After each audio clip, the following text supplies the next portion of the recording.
Hello everyone, it's Attacker72 here, and for today, so it has been a long time coming, but for all my Kingdom Hearts fans, it is finally here. After about a few years of silence, the entire Kingdom Hearts franchise will finally be native into the Nintendo Switch via the Nintendo Switch 2 system, alongside a brand new trailer for Kingdom Hearts 4. This has been a long time coming, especially with Kingdom Hearts 4 not having a single new trailer since 2022, but as we wait for another trailer possibly by this year for Kingdom Hearts 4, here in this video, I want to talk about what is to know about this collection being the Kingdom Hearts Collection 1 to 3. This will include the entire game, but there are some other details that I do want to talk about. So here's what you need to know about Kingdom Hearts Collections 1 to 3 if you are planning on either buying this game for the first time or if you are a fan of the franchise since the very start and are wondering on whether you should get this for your Switch 2. Then this video gives a much of details such as what would happen to the cloud versions, how the game also runs in some occasions, as well as my personal thoughts about the Kingdom Hearts 3 demo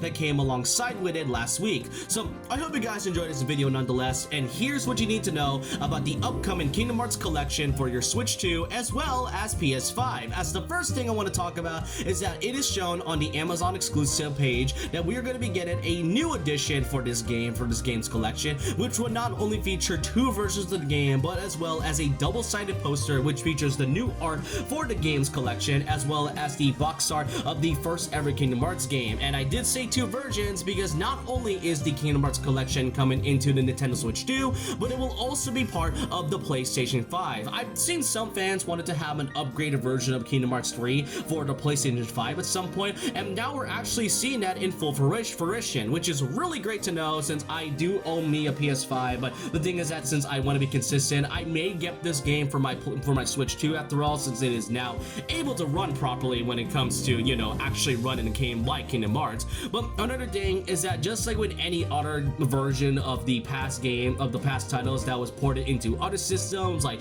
Steam or Xbox, for example, depending on which version you get, whether the Nintendo Switch 2 version or the PlayStation 5 version, you'll get yourself an exclusive Keyblade on whichever version you'll get. If you buy the Switch 2 game of Kingdom Hearts Collection, you'll be given a Keyblade known as Long Night. However, if you bought the PS5 version, then you'll get its exclusive Keyblade in the form of Midnight Blue. So overall, pretty good deals right now, and the entire collection as a whole is around $75, which is quite expensive in terms of things. But I do want to let you all know beforehand is that while the PS5 version exists, there is another catch in terms of the Switch 2, which I feel like this is something that nobody should be surprised about, and it is confirmed that the Kingdom Hearts collection on the Switch 2 will actually be a game key card. And if you know by now, game key cards are essentially just little cartridges that you have to download the game's license, and once you download the game's license, you are able to now play it anywhere, whatever you want. So it is basically just a glorified, digital code in the physical box and such,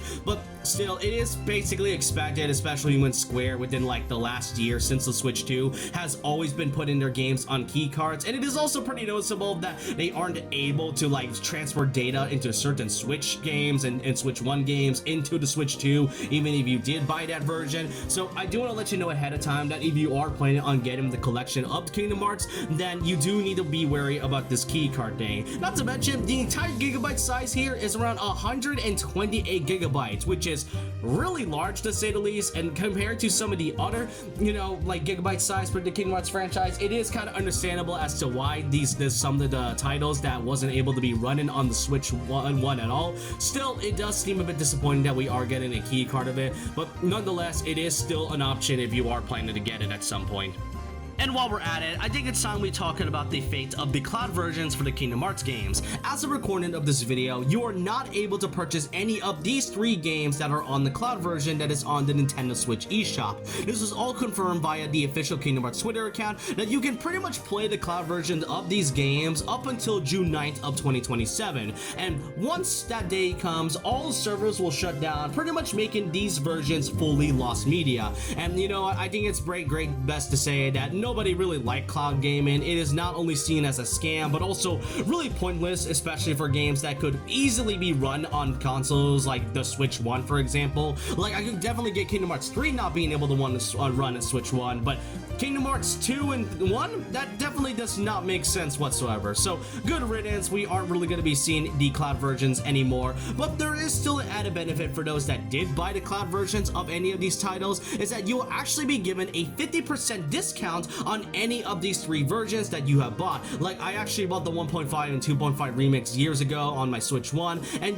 now if you see on the eShop, I'm now able to buy this game for a good 50% discount at around $20, which is really great to know, especially since it is also confirmed that you can transfer the cloud version data onto the Switch 2 native port. So it is all's well that ends well. But not just that, it is not only confirmed that Kingdom Hearts HD 1.5 and 2.5 remix will be on the Switch 2, but it is also confirmed that it will also be part of the Switch 1. So even if you don't own a Switch 2 at all, then you are still able to play the 1.5 and 2.5 remix on the original Switch with no benefits, unless you bought the cloud version and probably got the discount and such, which basically makes the entire cloud thing so pointless, because it almost feels as if Square Enix had this thing the entire time but just decided not to do so. Definitely seems weird that it took this long for them to realize that, oh yeah, you can actually play Kingdom Hearts 1 and 2 properly on the Switch 1. Took only 4 years, but better late than never, I guess. But the cloud versions are not going to be available until basically 2027. If you can't purchase them,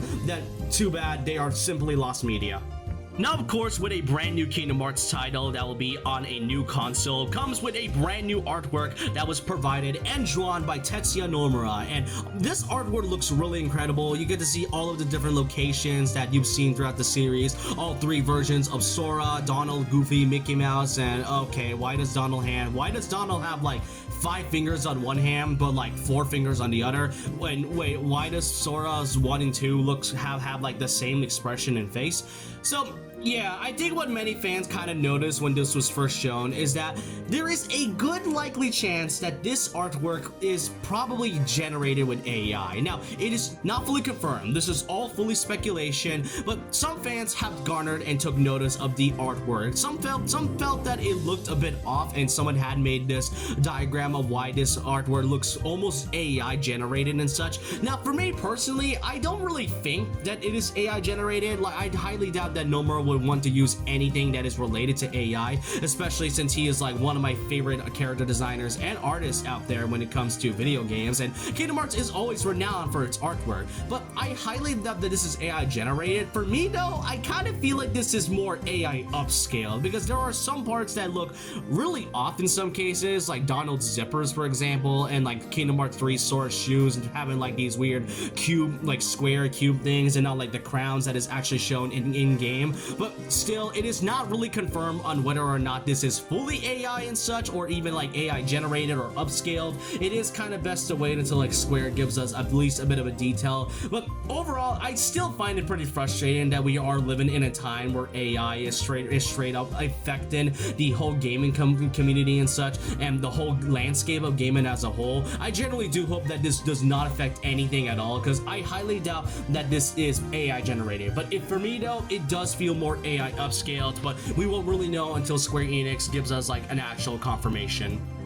And now it's time I talk about my personal thoughts about the Kingdom Hearts 3 plus Remind DLC demo that was released on the Nintendo Switch 2. I got to try it for myself, and I played it for around a few hours. I managed to like garner all my thoughts together, and to my surprise, there is quite a few positives I do need to say about this small little demo. First of all, as you open up the demo for this game, you're actually being given an option to do critical mode. If for those that don't know, when Kingdom Hearts 3 came out back in 2019, critical mode wasn't part of the base game for some reason. It was basically added via a free update. It was simply just 3 different modes, and one of the biggest complaints is that it was missing critical, and by the time they decided to release it, they actually added critical mode after quite a while, so that was kind of a weird thing they decided to not do. But now with the Kingdom Hearts 3 game that is on the Switch 2, critical mode is now open for those who are either like big veteran players for Kingdom Hearts, or for those who want to try a challenge for this one.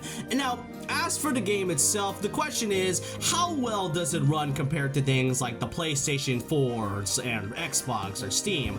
To my surprise, I actually think Kingdom Hearts 3 on the Switch 2 runs pretty well. It runs at a nice smooth 60 FPS on TV mode. I tried it on dock mode as well, which also runs at a smooth 60 FPS. I do think the control inputs are kind of a little delayed in my case, at least for me, because if you are playing this game on like a PlayStation or are used to holding a PlayStation controller, you might get confused within like the button inputs, so it is kind of weird to play it at first, but after some time it does seem pretty great. And there is still quite a lot that you can do by this small little demo that is meant to be, you know, a demo. You can pretty much start the tutorial of Kingdom Hearts 3 and then go all the way to the Olympus world until you get to one of the Titan bosses that stops in your way. So it is still a surprisingly good amount of content for seemingly a free demo. It takes around 2 to 3 hours of completing it if you did not skip any cutscenes, and I did get to try the Toy Box episode that was a part of it, and you get to do other abilities that you weren't able to do so further on into the game. And I do like how all of them works. I like all of the abilities and the different combos that you can get, and again, it is surprisingly a good amount of content for a game that is supposed to be a demo, and I actually think Kingdom Hearts 3 as a whole runs really well. I'm definitely glad that they decided to do this for the Switch 2 and not the Switch 1, because as I said before, when it comes to the cloud version, I understand 3 not running on Switch 1, but basically not the same thing for 1.5 and 2.5. So 3 is refreshing. I do think it runs well as a good game, and overall, if you are looking to play the Kingdom Hearts franchise, that I think 3 honestly runs so well that I kind of feel like there isn't really any point to getting a PlayStation unless you, like, you know, buy the PS5 version. But overall, that's everything I do need to discuss for the Kingdom Hearts Collection 1 through 3. It is not going to be released until like October of this year, but I am generally so happy that the franchise is now given at least some brand new information and is now being properly able to be on the Nintendo Switch via the Switch 2 after all, since many fans have been wanting to properly play it, since, you know, we've gotten so many titles from Square Enix within like the last year, like the trilogy of the Final Fantasy Remake franchise, a ton of different spin-offs, and just everything else. And I think it was about time for Kingdom Hearts to get some type of love. And then, and not to mention, it is also confirmed that Kingdom Hearts 4 will be coming into the Switch 2 at some point in the future. No release date for the 4th title yet, but this is all I want to cover on what you need to know for this game's collection. And I want to know your thoughts and opinions down below about this. Are you planning on buying this game for the first time? Or if you already bought the all-in-one collection for like the PlayStation 4 or something, then I want to know, are you able to buy this? Do you want to buy this game again for your Switch 2 to see how well it runs? I want to know all your thoughts and opinions down below in the comments. And so with that, leave a like, comment, subscribe, hit the notification bell for more videos, follow me on Twitter, Instagram, and I'll see you guys next time. And remember this, once a legend, always a legend.